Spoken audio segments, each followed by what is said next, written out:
दिल्ली आबकारी नीति मामले में बीआरएस नेता के कविता की न्यायिक हिरासत 14 दिन और बढ़ी है। अब 23 अप्रैल को राउज एवेन्यू कोर्ट में होगी पेशी। 15 मार्च को हुई थी के कविता की गिरफ्तारी।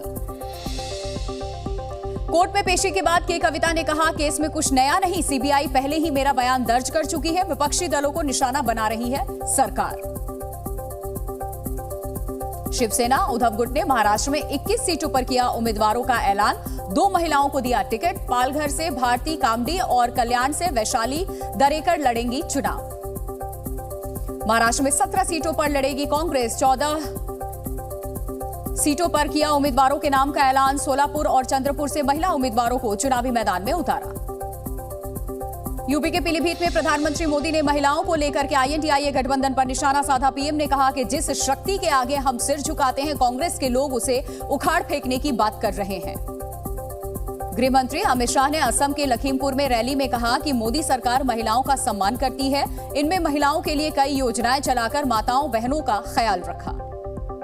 कांग्रेस नेता रेणुका चौधरी ने बीजेपी पर नफरत फैलाने का आरोप लगाया। कहा, कांग्रेस के न्याय पत्र को मुस्लिम लीग का घोषणा पत्र बताना हेट स्पीच जैसा।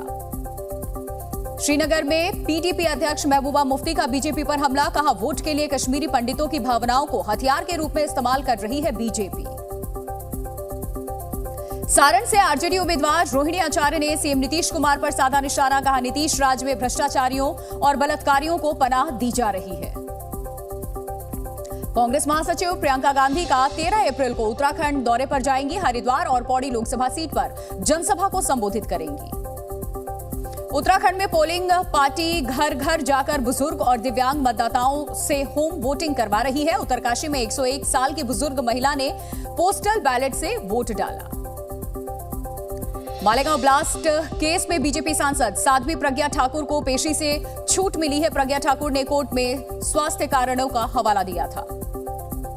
प्रयागराज में माफिया अतीक के भाई अशरफ की पत्नी के अवैध निर्माण पर चलेगा बुलडोजर। अशरफ की पत्नी जैनब पर हटवा गांव में वक्फ प्रॉपर्टी पर अवैध निर्माण करवाने का आरोप है।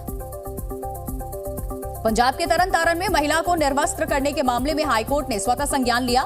पंजाब सरकार को सख्त कार्रवाई के निर्देश दिए। सरकार से अब तक की गई कार्रवाई की स्टेटस रिपोर्ट भी मांगी। यूपी के मुरादाबाद में मॉडलिंग करने वाली नाबालिग लड़की से चलती कार में गैंगरेप। पीड़ित लड़की को होटल में छोड़कर भागे आरोपी। पुलिस ने तीनों आरोपियों को गिरफ्तार किया। कानपुर में प्रसव के दौरान महिला की मौत पर लोगों का हंगामा। परिजनों ने महिला के शव के अस्पताल के बाहर रख करके प्रदर्शन किया। अस्पताल में ताला लगाकर फरार हुआ स्टाफ। चैत्र नवरात्रि के पहले दिन मंदिरों में उमड़ी श्रद्धालुओं की भीड़। फूलों से सजा मां वैष्णो देवी का दरबार। भारी संख्या में माता के दर्शन करने पहुंची महिला श्रद्धालु।